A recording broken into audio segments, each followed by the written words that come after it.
Next one. So you gotta come with me to Uman. Gotta come with me to Uman. Okay, so we should get started, and we'll learn a little Torah. I'd like to do some Hanukkah stuff with you first. So I'd actually like to focus on something that doesn't get a lot of attention, namely Ma'ot Tzur, which is a song that pretty much we all sing. It's interesting. It's one of those things that both Sephardim and Ashkenazim sing, and pretty much use the same melody. But it's probably something that we don't really focus on. In other words, what do the words of Ma'ot Tzur mean? What is it referring to? But before we get to the words, it's on page 782. 782. So before we get there, I want to actually, let's see if I can get it for you.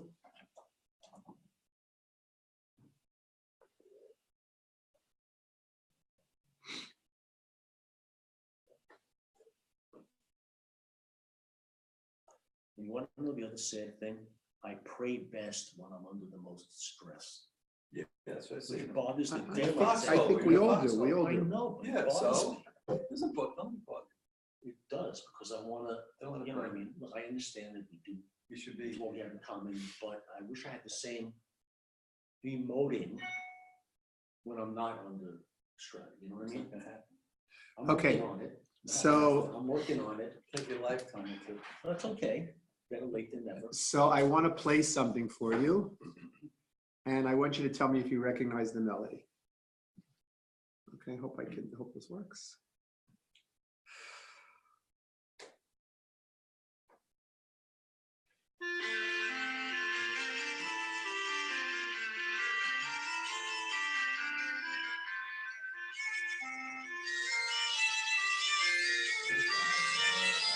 First part, I recognize. The second part,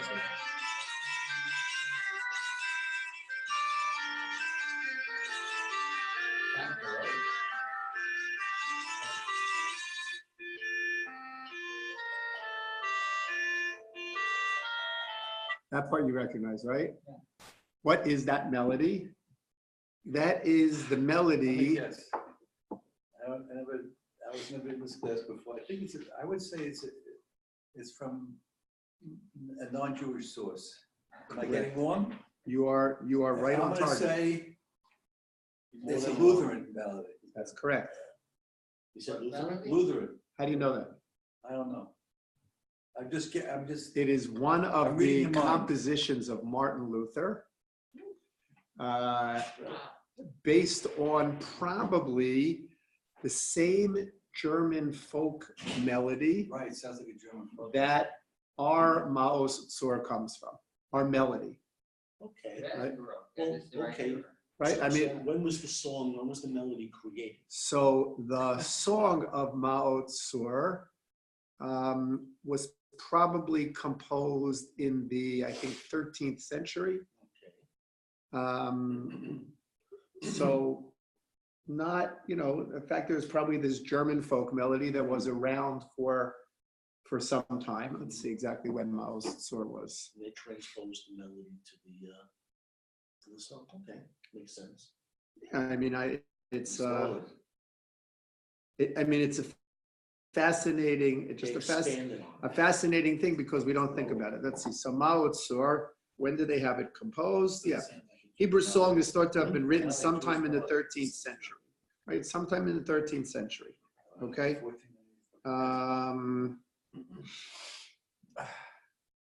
So the melody, which we refer, that's our Hanukkah melody.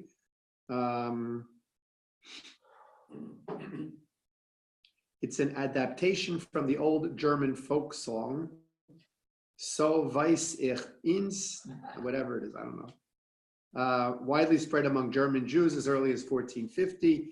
The folk melody was also first utilized by Luther for his German chorales.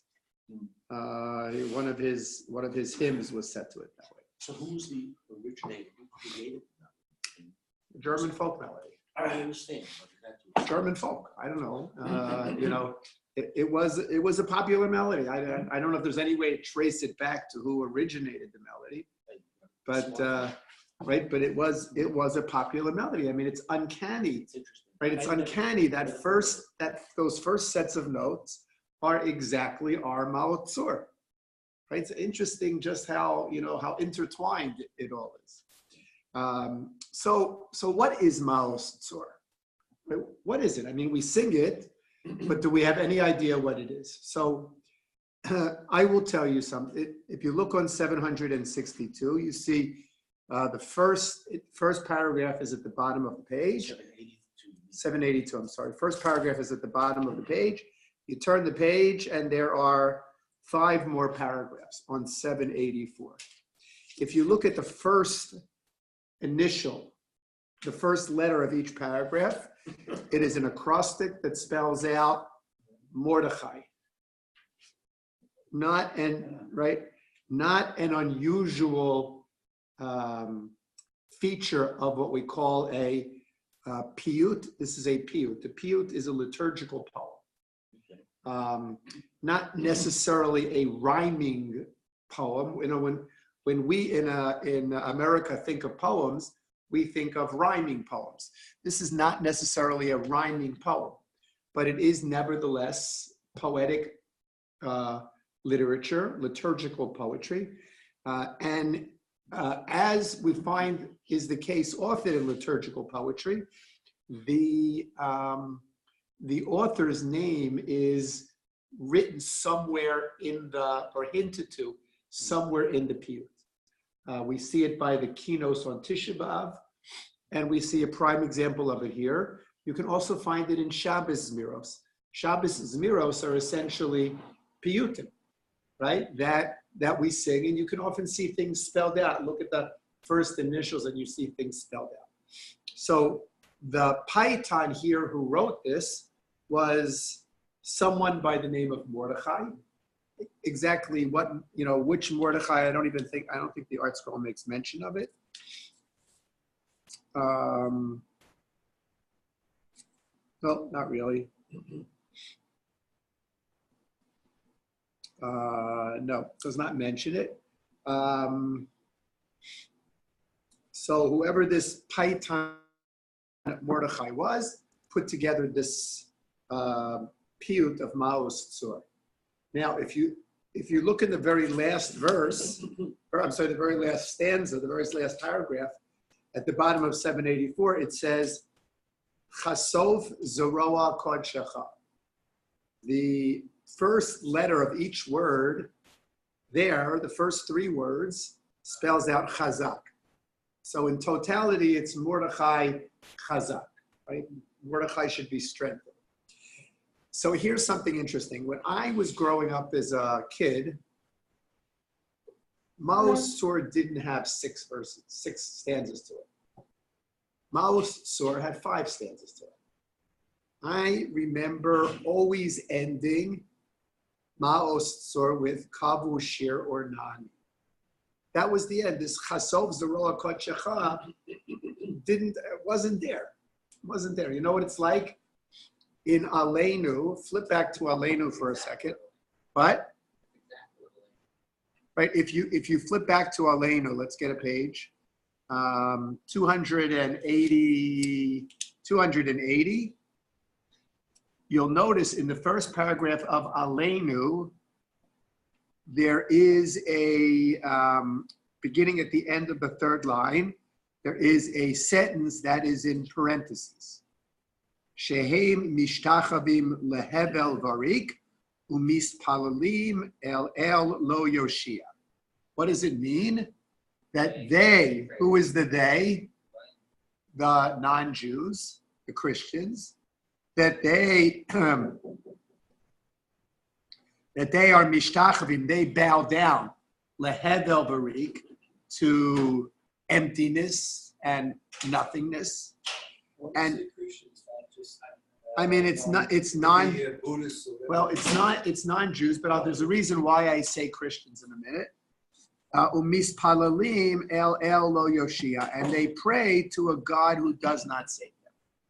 Now, when I was growing up, back in the day, the Amalek Zeiten, but that line was not in Aleinu. Right? It was not in Aleinu. And as a proof that it was not in Aleinu, I mean, I hope that you believe me.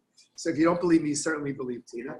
But as proof, right? But as proof that it wasn't in Aleinu, think of the melody that each one of us knows for Aleinu. Right? So look at the Aleinu. What does it say? Shalo sam chelkeinu kahem v'gor aleinu kechol hamonam she'anachnu korim u'mishtachavim. Right? We all know that melody. That melody leaves out this sentence. It was not there. When this melody was composed, that sentence was not there. It doesn't fit into that melody. Right? And it doesn't fit into that melody. Right? But in every siddur you look at today, you will find that sentence there. What happened? Well, I think it should be with what it happened, but I think it also points to the security that we have in the host country to put it down. Well, but it's not just put down in this country. It's all over the world, right? I don't know. So when was this line taken out? In other words, if we assume that this line was always part of Aleinu, right? If it was part of Aleinu, when was it? Right? When was it taken out? So we have to say it was taken out in the Middle Ages. It was censored out by the church. Remember, who printed all of these things? Who printed the Talmud? Who printed prayer books? The church. The church were the ones who had the printing presses. The first printing presses were the church. Even before that. I think Gutenberg was even before that. Right? So this line was censored out of Aleinu. But you could argue that it might have been, because it was originally because of paganism that the line was put in. Whatever it was, the Whatever church they obviously liked it, felt, they didn't like it. the church felt that it was anti-Christian. So this line was censored out. And it's only within the last 50 years that this line has been put back into Aleinu. Of course, the melody has never been adjusted, but that this line has been put back into Aleinu, right? It's very interesting. I mean, for someone who grew up with it not in there, right? It's very hard to see it, and it's not, it's not part of that. So just like there is this sentence in Aleinu that wasn't there when I was a kid and is now very much a part of Aleinu, I was saying that I remember singing Ma'ot Tzur without this last stanza, right? Which is, just get you a sitter. Right. All right.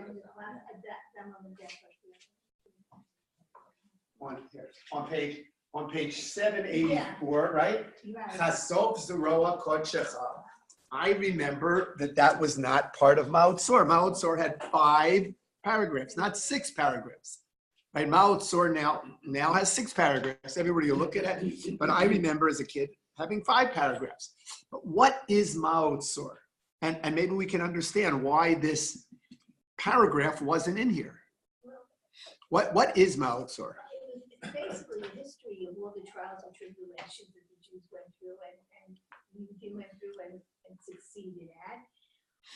And we were able to, still emerge as an independent nation. But the last one, the Chayad Mon, the Sel Salmon, I think refers to the Crusades. But it doesn't refer necessarily to the Crusades, but it refers to, you're close, it refers to the church.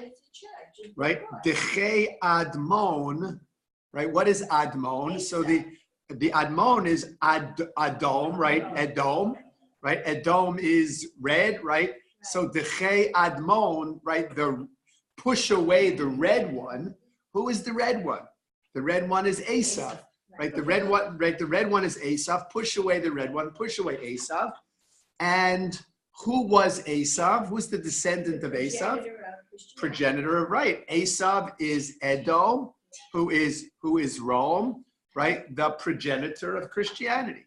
So in all likelihood, this last paragraph was also excised. It was also censored, and only within, I don't remember when it came back in, but I remember, I don't know. Do you remember this last paragraph? I remember this as coming back sooner than the Edom. Yeah, I agree. Okay, I remember this. Maybe it's a little girl. But do you remember Mao Tzor without it? Maybe. I remember Mao Tzor without it. Maybe, but I certainly don't. Well, Aleinu for sure. But I remember Mao Tzor without this. And there's a whole debate about whether this sixth paragraph was part of the original Mao Tzor. Was it something that was added later on? It wasn't part of the original Mao Tzor that was written by Mordechai in the 1300s or the 14th century. So, was it part of it or wasn't part of it? I read in response to the Crusade, because Admon, not only is Asa, but I think one of the kings that led the Crusades had a red beard. So, Well, right, there is such a discussion that there was one king who had a red beard, but it seems that Mao Tzor predated him, if I'm correct. I remember reading something about it. But, right? yeah. I remember reading something about it. But anyway, so let's take a look at what Mao's Tzor is all about. So at the very beginning, Mao's Tzor, right? What do those words mean? Mao's Tzor. Well, Oz comes from strength. Oz is strength. Tzor is rock, right? Mao's Tzor. The English translates it, Rabbeinu Art Scroll, as Almighty Rock. Who is the mighty rock? HaKadosh Baruch Hu, obviously. Kadosh Baruch Hu is the mighty rock. There's a great history to this phrase, Tzur, meaning HaKadosh Baruch Hu. When the Declaration of Independence for the State of Israel was being drafted, there was a huge battle between the religious Zionists, who did not number that many, and the secular Zionists over whether or not God's name should be mentioned in this Declaration of Independence of the State of Israel. Yes. Right? But what are you surprised about that day? I guess I'm not. I didn't know about it, but I'm not surprised because we are who we are. But when you think all the things going on in the world, to try to exclude God's name is like. Well,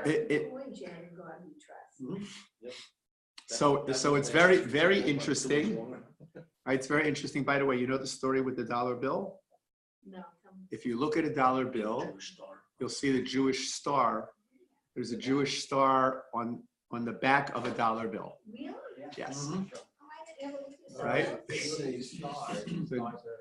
Right? There's a Jewish star on the back of a dollar bill. Why it's there is a whole hock. Why it's there is a whole hock. Yeah. It's not dollar, it's not Jewish.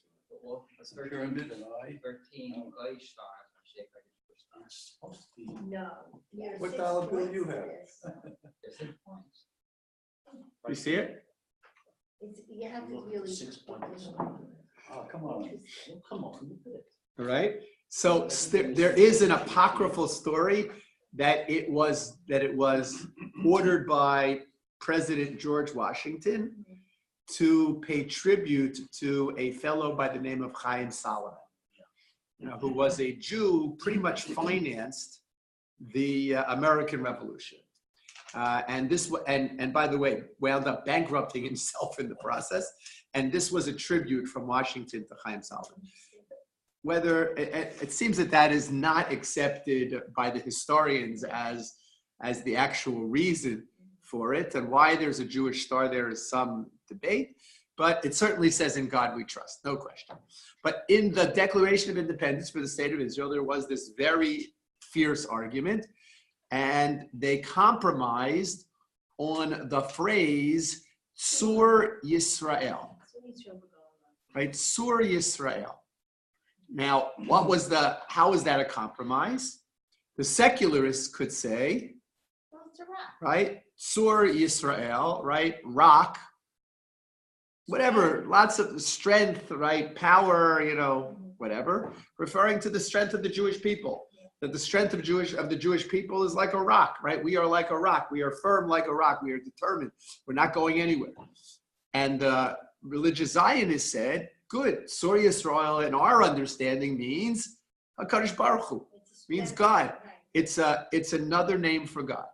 And that was the compromise that allowed this Declaration of Independence to move forward. An interesting historical event, okay? I heard on JBS, I'm trying to correct it, see if I can get it, because it was talking about the Balfour Declaration this month, but that when he knew he had to craft this around Pesach time, it was somebody. Ben Gurion. He had a friend who was helping him, who was typical. He came from a very frum family, then came to here and became a JTS student, then went back to Israel and became a complete secularist. So he went to him and he asked him for advice on how to write this. So a person who crafted this had to know something about tefillah, about the ethos of the Jewish people, the background of the Jewish people, who other. But even though this fellow now is an extreme secularist, he had this background to pick that phrase. Interesting, very interesting. So, but that's how Mao Tzur begins, referring obviously to HaKadosh Baruch Hu. If you look in the English, you see the word rock is capitalized. The reason rock is capitalized, it is referring to HaKadosh Baruch Hu, right? And it begins, as many piyutim begin, with praising HaKadosh Baruch Hu and asking HaKadosh Baruch Hu to rebuild the Beis HaMikdash. That's what the first paragraph says, right? Tikon Beis Tefilasi, right? Reestablish our Beis HaMikdash. Now, that makes a lot of sense for Hanukkah, because what was Hanukkah if not a rededication, a Chanukas Habayis, a rededication of the Beis HaMikdash after the Hashmonaim were victorious over the Syrian Greeks. So it makes a lot of sense. Tikon Beis Tefilasi, V'sham Toda Nizabeach. And what are we going to do? We'll bring a carbon Toda, Kadosh Baruch Hu, right? We want to bring our karbanos. So all of this is part of that initial praise to a Kadosh Baruch Hu, Az Egmor B'Shir Mizmor, Chanukas HaMizbeach. In other words, Kadosh Baruch Hu, when you rebuild the Beis HaMikdash, so then Az Egmor B'Shir Mizmor. What does that mean? Then I will complete it with a song, Chanukas HaMizbeach, at the dedication of the Mizbeach. Meaning that the Beis HaMikdash will be functioning again. And what is an intrinsic element of the functioning of the Beis HaMikdash? The singing of the Levian. Right? This was the singing of the Levian was a huge deal in the Beis HaMikdash. They had musical instruments. It was a performance. And it made the karbanos, it gave them a whole different element, the music, the singing of the Levian. In fact, the singing of the Levium is so important that it's really responsible for the fact that there are 2 days of Rosh Hashanah all around the world. Why are there 2 days of Rosh Hashanah? So the Gemara in Maseches Rosh Hashanah discusses that back in the day when the Sanhedrin would decree the new month based on testimony that witnesses would bring saying, we saw the new moon last night. So that testimony was brought or came to the Sanhedrin sometime on what most likely was Rosh Hashanah, which was the 30th day of Elul, right? In other words, the 30th day of Elul was going to be transformed into the 1st of Tishrei. That when, right, it was the 30th day of Elul until the witnesses came, And when the witnesses came and Beis Din decreed that day Rosh Chodesh, so it was no longer the 30th of Elul. What was it? It was the 1st of Tishrei. And if witnesses didn't come that day, so then that day retained its status as the 30th of Elul, and the next day became the 1st of Tishrei. Okay? Now, let's imagine you're a Jew who is living in Eretz Yisrael at the time. Okay, you're living in Eretz Yisrael at the time.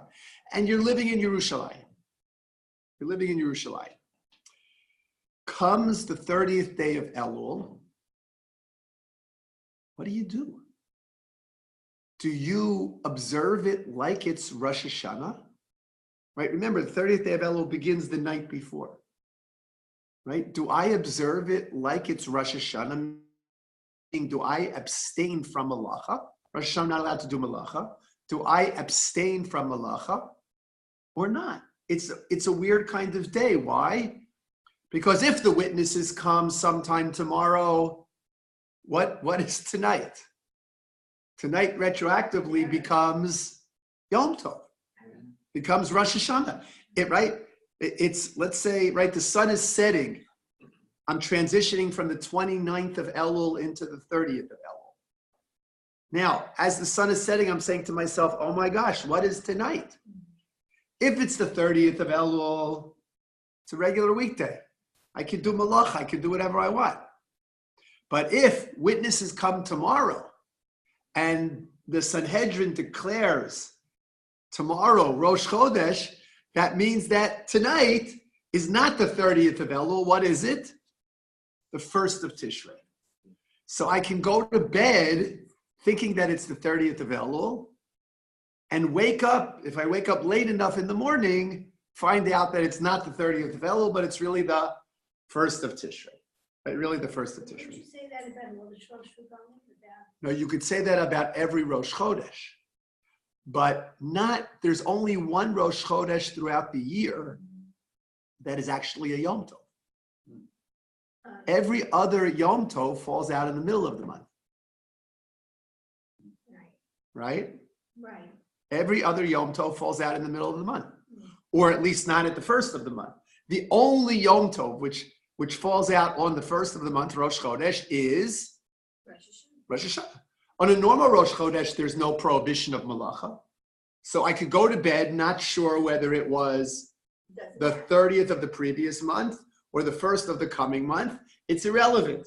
And when I wake up in the morning, it's still irrelevant because there's no Isser malacha. There's no prohibition of malacha. So what did they do? What did they do? So the Gemara in Maseches Rosh Hashanah says, Eddie knows this, right? What did they do? They observed the day, that night, they observed it as if it was Rosh Hashanah. Makes perfect sense. In other words, they didn't know what to do, so they observed, they did not do malacha because of the possibility that what was going to happen tomorrow, the Eidim were going to come, the Sanhedrin was going to declare Rosh Chodesh, and retroactively, last night was a time when you couldn't do malacha. So they didn't do malacha. And they woke up in the morning and they didn't do malacha. That entire day, they abstained from malacha. So you could have a 3-day Yom. Well, wait a second. They abstained from malacha on that day. Now, probably what happened is sometime during the day, the witnesses showed up. Sanhedrin took their testimony, declared it Rosh Chodesh, meaning that it was Rosh Hashanah.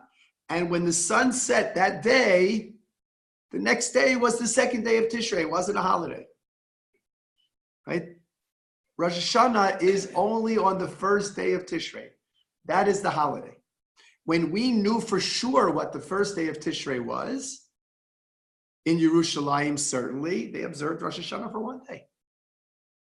Yeah. Why observe Rosh Hashanah for 2 days? Witnesses come at 3 o'clock in the afternoon. Wait a second. Witnesses come at 3 o'clock in the afternoon. They declare it. They declare it Rosh Chodesh. It's Rosh Hashanah. Right? Doesn't matter that there's 4 hours of the day left. I've been observing the day as if it's Rosh Hashanah up until now. I just keep observing it for 4 hours, and when the day is done, Rosh Hashanah is over. Now, That's only if I live in Yerushalayim where I can hear what the Beis Din said. But what happens if I live in Tzfat? Or what happens if I live in Brooklyn? Brooklyn didn't exist at the time. I live in Bavel. And what happened? I had no way of knowing on that day what it was. So what did I have to do? I had to observe 2 days of Rosh Hashanah. So everywhere outside of Yerushalayim, always observe 2 days of Rosh Hashanah. In Yerushalayim, they could possibly observe 1 day of Rosh Hashanah. So the question is, so maybe it's a rhetorical question. So now that we know for sure Right. when things start, why do we continue to observe 2 days? It's a good question. And every Jewish woman asks that same question. Right. Right? Why do I need 2 days of Yantiv at the beginning, 2 days of Yantiv at the end? Right? 1 day of Yantiv is enough. Right? 1 day. I will tell you that the only time Israel can have a 3-day Yom Tov is if they have 2 days of Rosh Hashanah and Shabbos. And when they have it, they go absolutely crazy because they don't know how to prepare for it. Right? We're used to a three-day Yom Tov, right? You know, it's right. We know how to get ready for it. For them, a 3-day Yom Tov, it's crazy. But everywhere in Eretz Yisrael, they observe 2 days Rosh Hashanah because that became the minhag, right?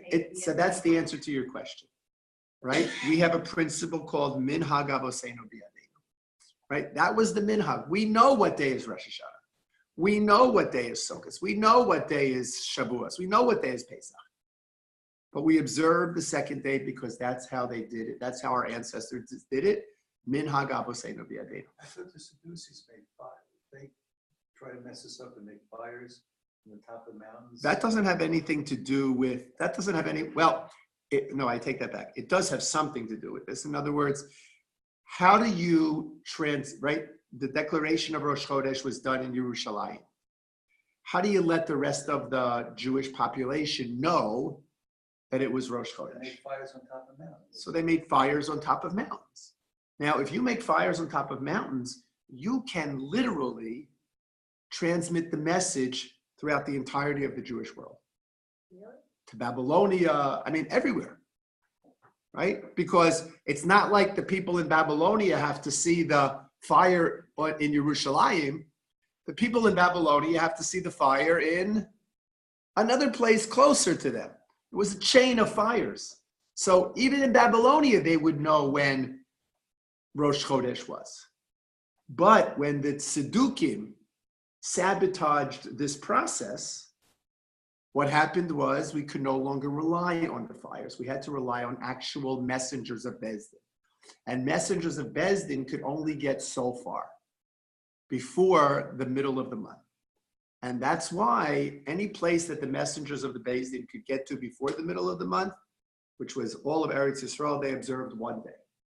But they couldn't get to Babylonia. They couldn't get to other areas by the middle of the month. So other places observed 2 days.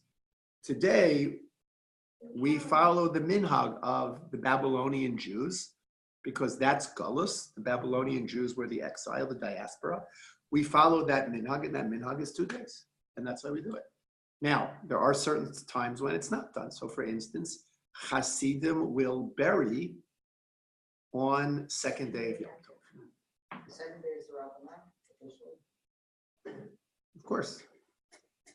Right, of course. There's no second days in the Torah.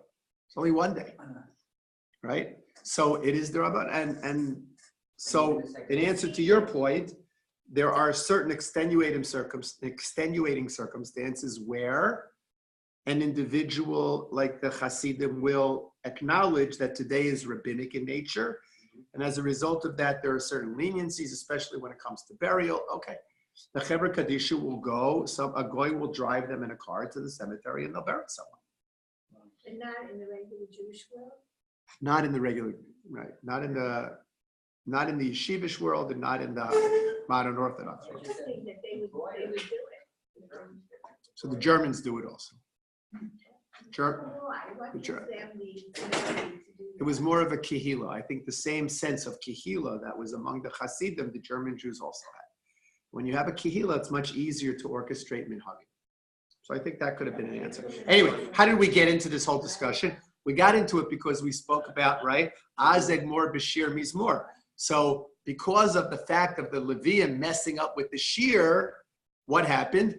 When the Levium messed up with the shear, suddenly Bezdin decided not to accept testimony anymore after the Karban Tamid of Mincha Shel Bein Harbayim, Karban Tamid Shel Bein Harbayim, Karban Tamid of Mincha, and therefore we had 2 days of Rosh Hashanah. Even if the witnesses came on that first day, if they came too late, we had 2 days of Rosh Hashanah. So that's why we say Azeg Mor Bashir Mizmor Chanukah Mizbeach. That's the opening part of Maos Tzur. Then we have 4 consecutive paragraphs, 4 consecutive stanzas that deal with 4 exiles in Jewish history. The first, Mitzrayim. Okay? Look on page 784. Right, what do we say? Chayai meiraru bikoshi. Right? They made my life bitter, right, with hardship.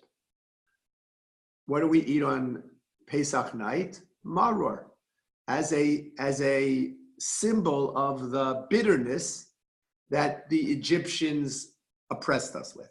So Chayai meiraru bikoshi b'shibud malchus egla, with the slavery of the Malchus Egla. What is the Malchus Egla? So the calf was the symbol of, right, of Mitzrayim. It was the god of Mitzrayim. It was the symbol of Mitzrayim. So that's what we say, B'shibud Malchus Egla. And what happened? Uviyado HaGedola, Kadosh Baruch Hu's great hand, right? Outstretched hand, right? Outstretched arm, right? What happened? Hotzi es ha-segula. What did the Kadosh Baruch Hu do? He took out the segula, the ones who had precious ones, right? Chel paro v'chol zaro yardu ke'eben b'mitzula. Okay? That he drowned the Egyptians. So the first paragraph has to deal with the Egyptians. The second paragraph deals with what? The second paragraph, the Vir Kodsho. It's talking about the conquest by the Babylonians of Jerusalem, the destruction of the first temple. All right, what do we say? Uva noges vihiglani. The noges came. Who was the noges? The noges here was Nebuchadnezzar. He's referred to as the noges, the oppressor. Nebuchadnezzar headed the Babylonian Empire, right? He was the general, was whatever the king, Vespasian, I don't know, Titus. Yeah, that's Roman. That's Roman. Right.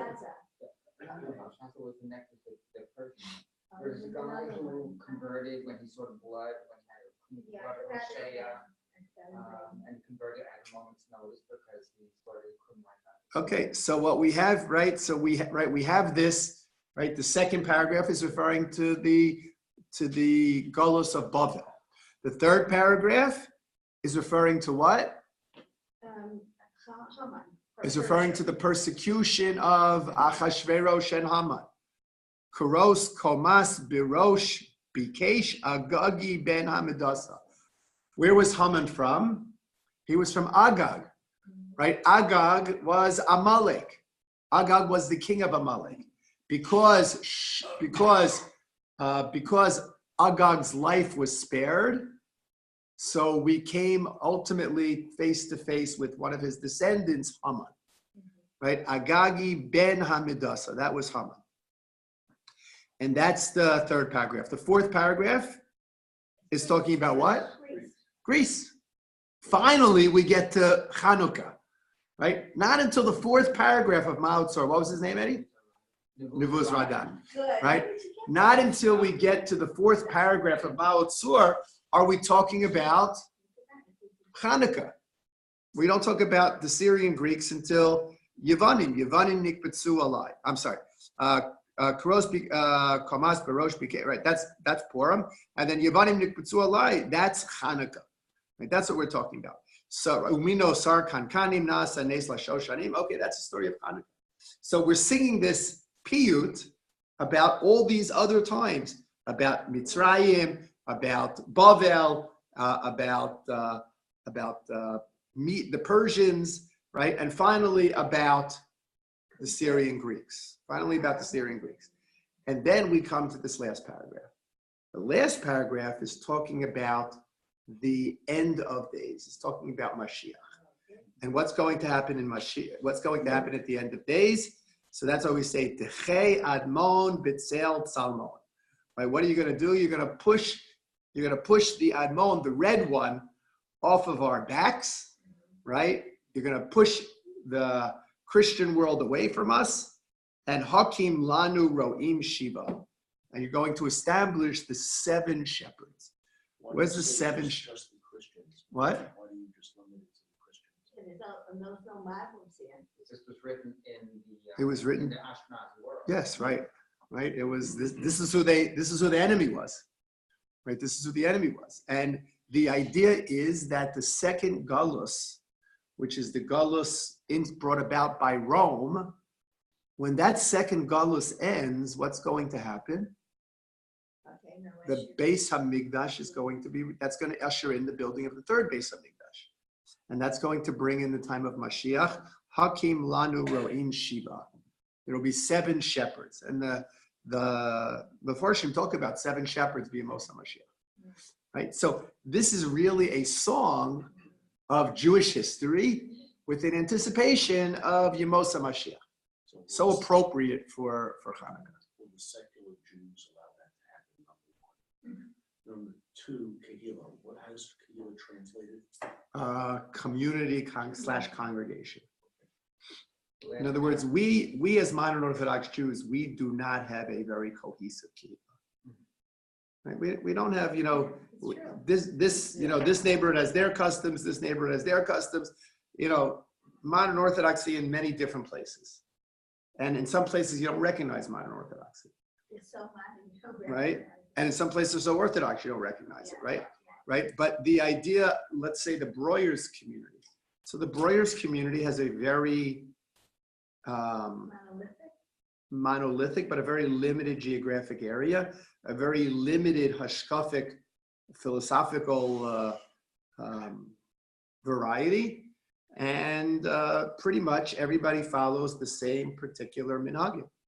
That's what I mean by a sense of kehillah. The Hasidic world has a very good sense of kehillah, meaning those Hasidim who are Babavar Hasidim, they all follow the same minhagim.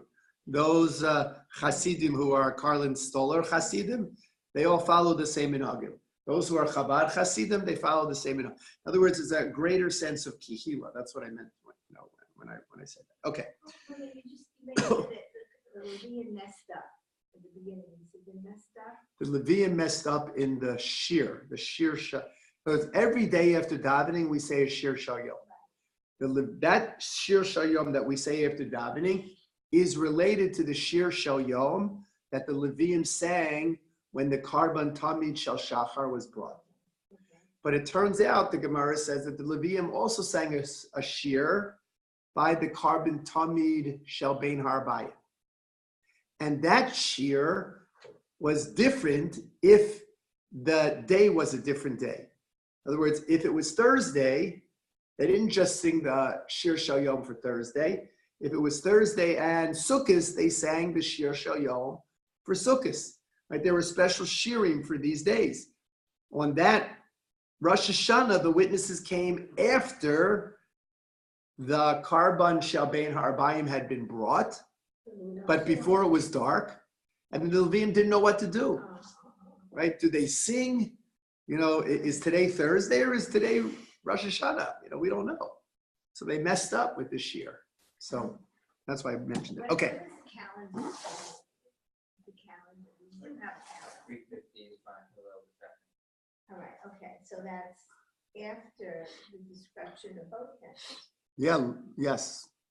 Several hundred years after the destruction of both temples. Because remember, the Sanhedrin continued to function, Yes. right, in Yavna. Right, we know that the Sanhedrin continued to function in Yavna, and they would decree Rosh Chodesh in Yavne. Right, Rabbi Yochanan ben Zakkai, give me Yavne v'chachameha. Yeah. So, I just your question about the secularists, are they going to allow this to happen? So it's interesting because Ma'od Tzur is a very popular Hanukkah song in English, Sung by everybody. right? Rock of Ages. It's like it is the. I mean, I hate to say this, but it is for those who observe Hanukkah.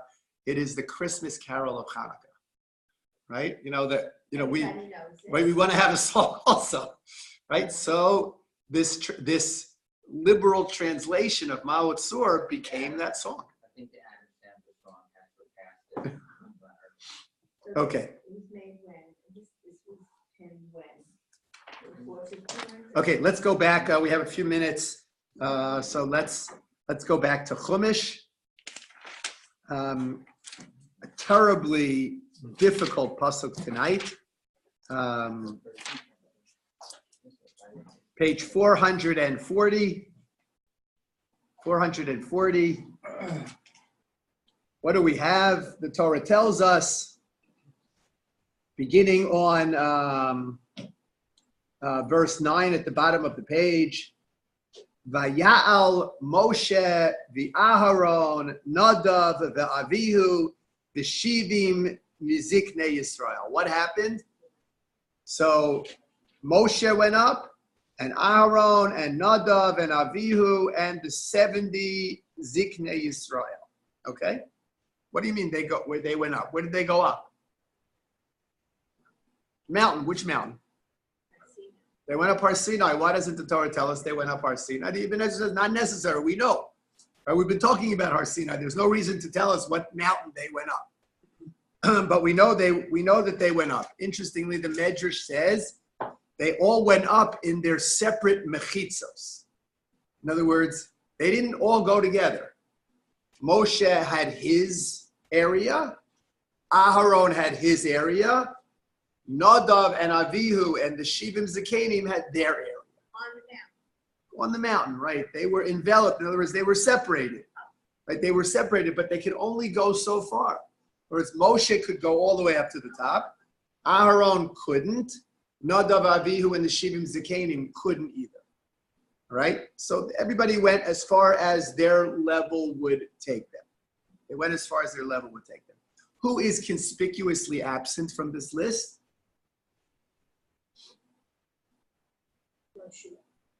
Yehoshua. Good. Yehoshua is conspicuously absent from this list. Who else is absent from this list? How many children did Aaron have? He had 4. Nadav, Avihu, Elazar, and Itamar. What happened to them? How come they're not here in this list of individuals who went up on top of Har Sinai? It's the Kadosh Baruch Hu playing favorites. Right? He took the 2 oldest ones and he didn't take Elazar and Itamar. So, well, let's look at the next pasuk and we'll sort of reason backwards. What happened to all these people on Har Sinai? Now, exactly when this is, again, fits into the machlokes we've been structured by from the very beginning of this section. Either it happened previously, before Matan Torah, or it happened after Matan Torah, as it appears chronologically in the Torah. Rashi says it happened before. Ramban says it happened afterwards. It's a machlokes that we've seen before. So what happened to these people who went up? So look at this. It's an pasuk yud. Could blow your mind. Vayiru es Elokei Yisrael. What happened? Translate that for me. They saw God. These individuals saw God. And what did they see? The tachas raglav, underneath God's feet, they saw something, kima'aseh livnas hasapir, that looked like a sapphire brick. Crazy, huh? Right? They saw God, and God was sitting on his throne. And when you sit on a throne, the rulers would have something under their feet. What did God have under his feet? He had a sapphire brick under his feet. Sapphire brick under his feet. Uke'etzem hashamayim litohar. And it was as brilliant as the purity of Shamayim, purity of heaven.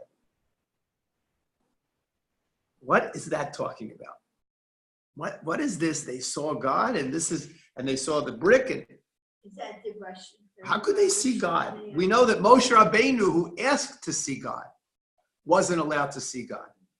Moshe Rabbeinu could only see God passing by him, right? Wasn't allowed to see God. And suddenly the Torah is telling us that these individuals saw God, couldn't possibly have seen God. But what happened to them? They had nevuah. They felt the Shekhinah. They felt the Shekhinah. Now, they felt the Shekhinah because the Shekhinah was on Har Sinai. Kadosh Baruch Hu's presence was on Har Sinai. And each of them felt it differently. Moshe felt it on one level. Aaron felt it on a lower level. Nadav and Avihu and the Zakanim felt it on still a lower level. But that's, according to the Mefarshim, what it means when it says they saw God. It was a prophetic vision. Obviously, they didn't see God. God doesn't have a form. God doesn't sit on a throne. God doesn't have feet, and his feet are not on top of a sapphire brick, But that's the vision that they saw. That was the nevuah that they experienced by being on Har Sinai. So how could they all share the same vision? We don't know that they all shared the same vision. We don't know who this Vayiru is referring to. So it seems Right. like it's referring So it seems like it's referring to the group, right? There was, though, this prophetic vision. Maybe Moshe understood it more clearly, and Aaron a little bit less so, and Nadav, Avihu, and the Shivim, Zakanim even a little bit less so. Could be. It almost sounds a little bit like Hamer Kavai, Right. It's so esoteric. It's so. Well, I just want to do one more pasuk, and then I'll let you go.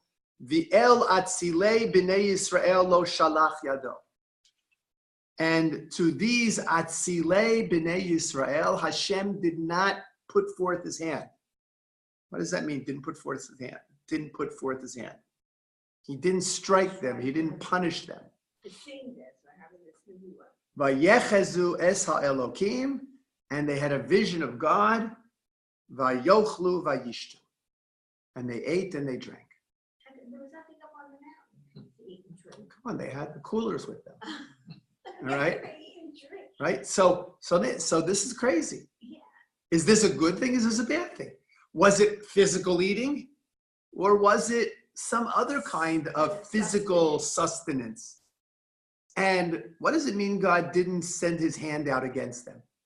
Does that mean he didn't punish them for eating and drinking? Or he didn't punish them for being able to experience this vision? Yeah. Right? So Yirtz Hashem, next week we'll talk a little bit more about that. Okay. Are we around next week? I mean, I'm here.